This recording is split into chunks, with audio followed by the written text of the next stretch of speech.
ನೀವ್ ನೋಡಿದ್ರೆ ಅದನ್ನ ಚೆನ್ನಾಗಿಲ್ಲ ಅಂತ ಹೇಳ್ತಿದ್ದೀರಾ. ನೀವೇ ಕಳ್ಳನೋ ಸುಳ್ಳನೋ ಅನ್ನೋ ಹತ್ರ ಆಡ್ತಿದ್ದೀರಪ್ಪ. ನೀವು ಕಳ್ಳ ಅಂತೂ ಅಲ್ಲ, ಸುಳ್ಳಂತೂ ಹೇಳೋದೇ ಇಲ್ಲ ಅಲ್ವಾ ಸರ್? ನಾನ್ ಯಾಕೆ ಸುಳ್ಳು ಹೇಳ್ತೀನಿ? ಇಲ್ಲಪ್ಪ, ಇಲ್ಲ. ಈಗ್ಲೂ ನಿಜ ಹೇಳಲ್ವಾ?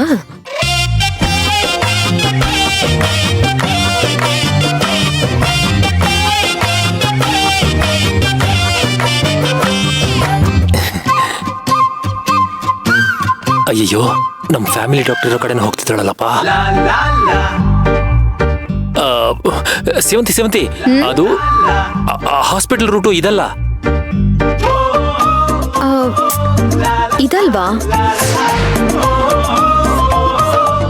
ಯಾಕೆ ಸರ್, ನೀವು ಮಾಮೂಲಾಗಿ ಇದೇ ರೂಟಲ್ಲಲ್ವಾ ಹಾಸ್ಪಿಟ್ಲ್ಗೆ ಹೋಗೋದು? ಹೌದು. ಮತ್ತಿವಾಗ ಯಾಕೆ ಬೇರೆ ಹಾಸ್ಪಿಟ್ಲು?